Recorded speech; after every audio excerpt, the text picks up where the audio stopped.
Alice, you ready to go? How come you don't have a quest? How come you don't have a quest? I'm pleased to see you again, Meteor. I've already shared the fruits of our expedition with Oriange.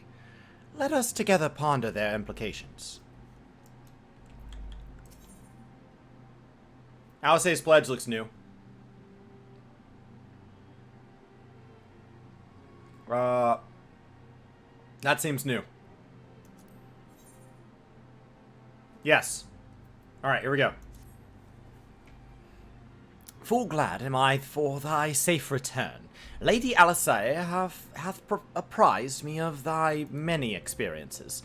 As thou wilt doubtless aware, Master Louis was my lady's grandsire. Gravely concerned was I for her safety, but 'twould seem I need not have been so. With all my heart, I do thank thee for watching over her. But come, thou must speak with Mistress Alice upon that which transpired within the binding coil. May it serve to bring us closer to the truth of the calamity.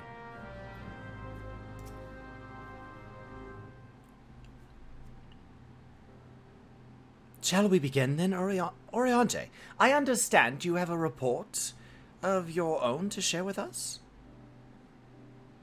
Aye. My lady, even thou didst emerge from the depths, an etheric disturbance betokening primal activity was observed.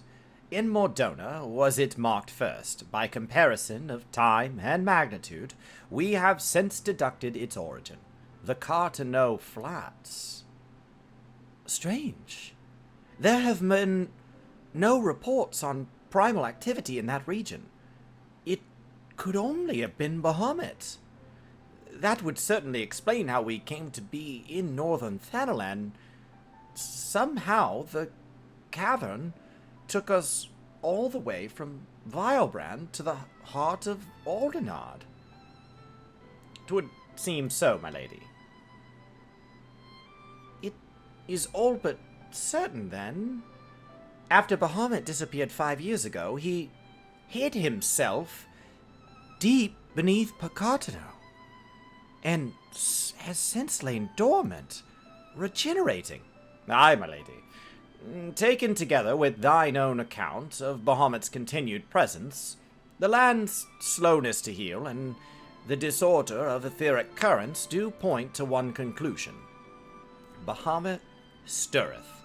If left unchecked, the primal shall drink the Eorzea's life force till he doth waken to rain ruin upon the land.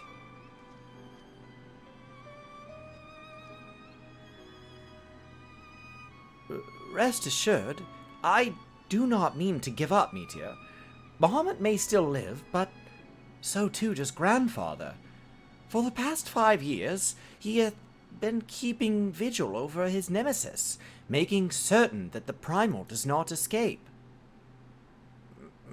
Master Louis Soir doth yet live?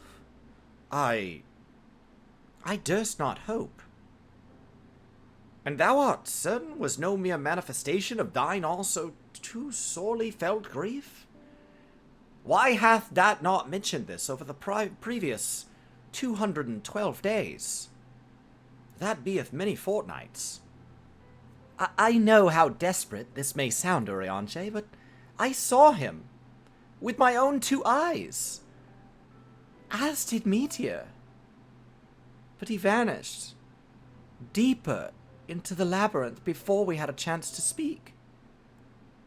2 more like fragments of Dalamud pierced the earth when the lesser moon fell. One we have seen, but we can find the other 2. I am certain that we will find Grandfather as well. Well, if thou so believest, my lady, then I too shall have faith. If it please you, I shall notify the grand companies of this development. All Eorzea must stand united if we are to avert a repeat of the calamity. That will not be necessary, Oriange. Being the great conciliator that he is, Alphino will seek to unite Eorzea of his own accord. If rumors are true, that endeavor is already underway, and he is already taking credit. So, let us leave the diplomacy to the diplomat while we continue our investigation of Bahamut. I swear to you, no matter what it takes, we will find my grandfather and uncover the whole truth of the calamity. Meteor, you have heard me swear to do these things, but without your strength, I cannot hope to make good on my own word. The danger of Eorzea is not past. For the sake of all who abide here, I pray that you will ever be our sword in the darkness. Of course. Of course. It wasn't that long for them. It was a mere, like, half hour. It was super fast.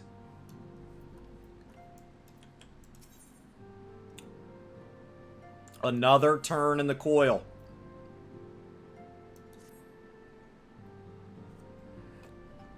A crystal-choked abyss lieth beneath the Cardinal Flats, the unholy cradle of an elder primal, and by thy hand were truths great and terrible wrested from those once celestial depths.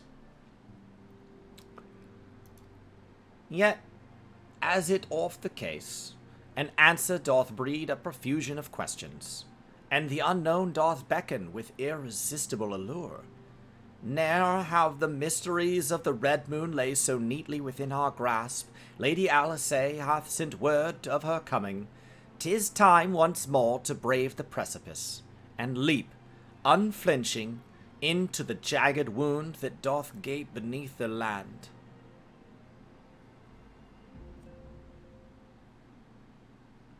Mine apologies. I trust I have not kept you waiting over long. No. We just spoke. Meteor, I am both delighted and reassured to have you at my side once more. I would not waste your time with trivialities. Let us proceed directly to the discussion of which we have learned, and that which we hope to learn anon. Initially, it was the evidence of a new primal that led us to delve into the cavern beneath Castromosynons, and to explore the subterranean scars left after the fall of Dalamud. And you will well recall, as we found was a vast, largely intact fragment of the fallen satellite, and within the depths of that structure, we discovered not the new primal we had expected, but the broken form of Bahamut himself. Yet, even this great revelation would soon be overshadowed by the appearance of my own dear grandfather. I have since shared our sundry findings with Rambros, preeminent scholar of the Sons of Saint Cognac, and he, in turn, did kindly furnish me with his theory concerning the Elder Primal's Allegan prison. 'Twould seem that Dalamud was constructed to gather unto itself the rays of the sun, and thence channel this radiant bounty unto the Crystal Tower.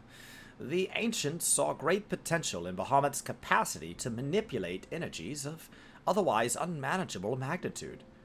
'Twas for this reason that they did bind him within the Red Moon to serve as its living core. Do you remember the sight that greeted us at the culmination of our journey? The colossal devices that surrounded and seemed to cradle the incomplete form of the Elder Primal? From the information provided to us by the Sons of Saint Cognac, we have learned that these contraptions were termed internment hulks, and that each bore the designation Ragnarok class. The purpose of these hulks is believed to be twofold. First, they are meant to act as binding coils, rendering Bahamut incapable of escape. And second, they are meant to feed him. Perversely, the selfsame energy which prevents him from moving also serves to sustain his corporeal manifestation. Bahamut is permitted neither to die nor to truly live. He is merely allowed to be.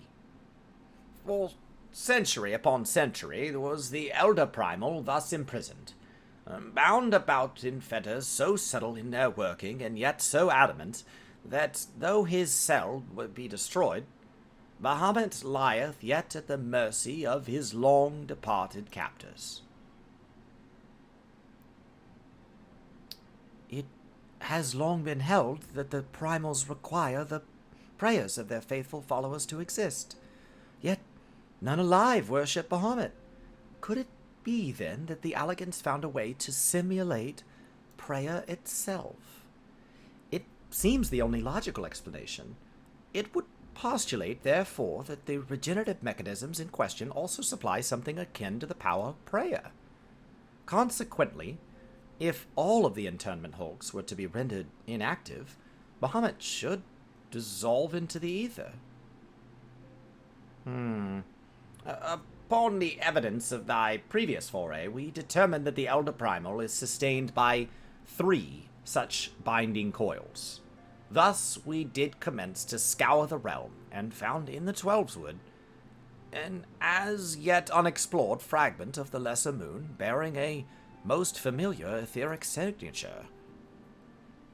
And after conducting preliminary investigation, we believe we have discovered a point from which this North Shroud fragment and the second of the internment hulks can be entered. As Eorzea's sword in the darkness, I would have you once more lead the charge. I will, of course, be there at your side. Of course, once you have made your preparations, head to Falgord Float and make yourself known to my assistant, Serpent Lieutenant Aniel. The fallen fragment is not far from the settlement, and her position provides a convenient rendezvous point. I will break these Allegan fetters, for they bind my grandfather as surely as they bind Bahamut.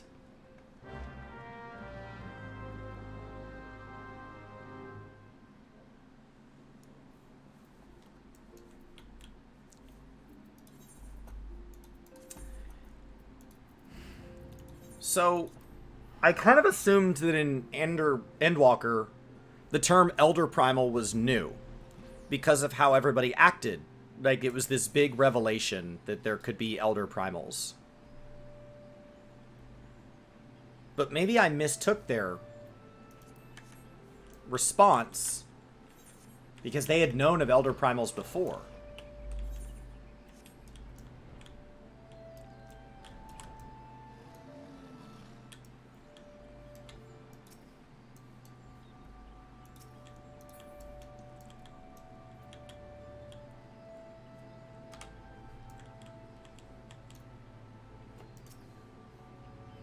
Oh, Meteor Derplander! I have been expecting you. My name is Onyel. I have been accorded the rank of lieutenant within the Order of the Twin Adder that I may better assist Lady Alice with her endeavors here in the Twelveswood. Such authority has allowed me to act without interference from the local soldiery, and to conduct a preliminary investigation of the Alder Springs fragment. From what we have seen of the exterior, the structure shares many common features with the one you explored in Lenosha, and likely plays a host to a similar complement of guardians. But I fear words alone will do little to prepare you for what lies ahead. Pray seek out my comrade to the south and west. He is charged with observing all that occurs within the vicinity of the fragment, and will be well placed to show you the thing, if nothing less. All right. Where do you need me to go? To Falgord Float. Like she said, go let my dog in while I teleport.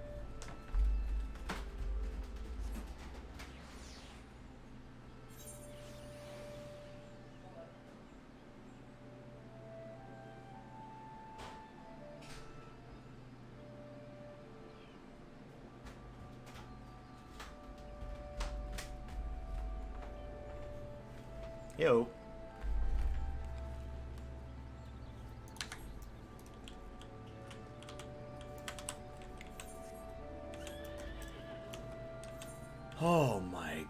gosh.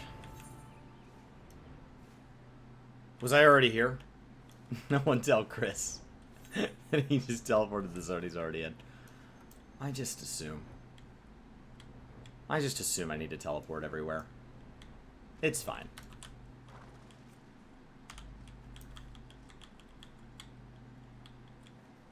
Show me your face. What are we looking at?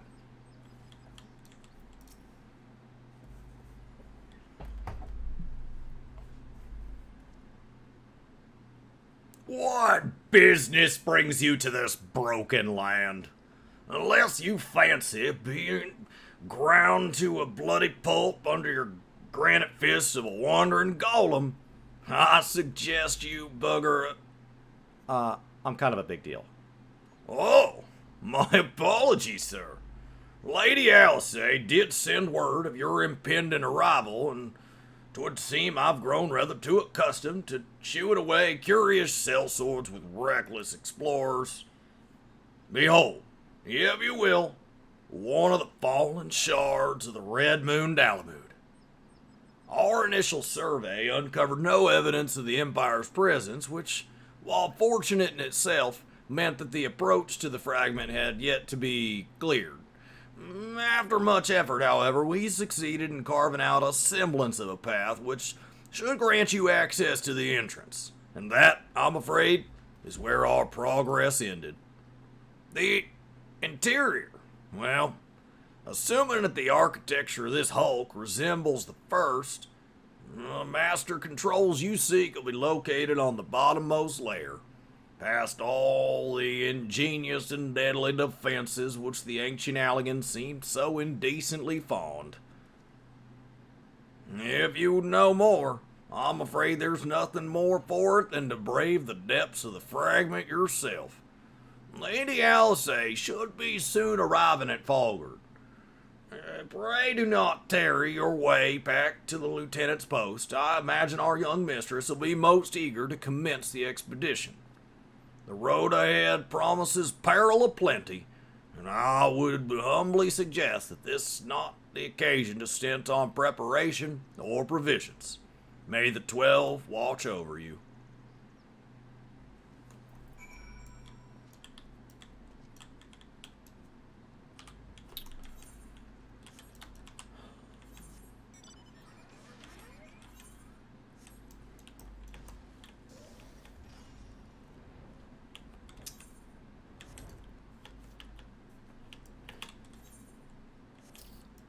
A lot of big lore here.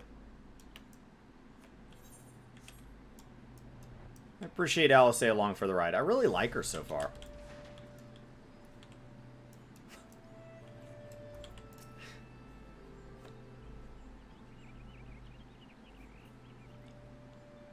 Master Derplander, I trust the private's explanation was worth the journey? Yeah, it was. Oh, simply securing an approach of the fragment's entrance proved a monumental task. I dare not think what defeating its inner defenses will entail. If there is aught I might do to aid you... Ah, Lady Oh, my apologies. Master Alphino, has there been a change of plan? Oriange informed me of the impending expedition. I merely came to exchange a few words with my fellow scion before he disappeared into the depths of the second coil. Okay. Meteor, though I would strenuously deny it if she were present, my sister's admiration and affection for our grandsire exceeds even mine own. Upon the matter of his legacy, therefore, Alice is wont to go above and beyond the call of duty. In our grandfather's absence, she has made the salvation of Eorzea her personal crusade. 'Twas that which prompted her to brave the perils of the first coil. Yet, the fact that she risks her life in this matter is not the greatest of my concerns. No, it is her subsequent fixation upon my grandfather's shade that worries me most. This quest to rid the world of Bahamut must not become a quest to save a man long dead. My sister must needs have a better reason to fight. A time will come when the fate of the realm rests upon our shoulders. When it does, we must strong in our resolve and certain of the stakes for which we risk all. There is a wide difference between fighting for the good of Eorzea and fighting for the love of a man who died for the good of Eorzea. Alysae must choose her own path. She cannot rely on grandfather to choose it for her. He is gone.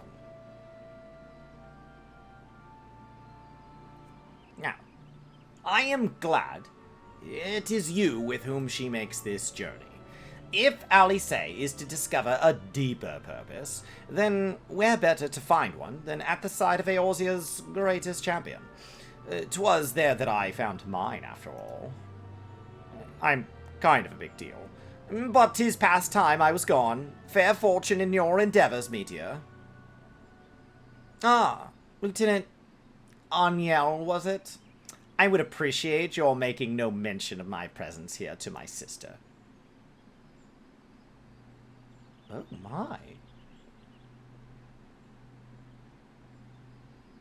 Lady Alysae is due to arrive at any moment. I shall abide in confident expectation of your triumphant return.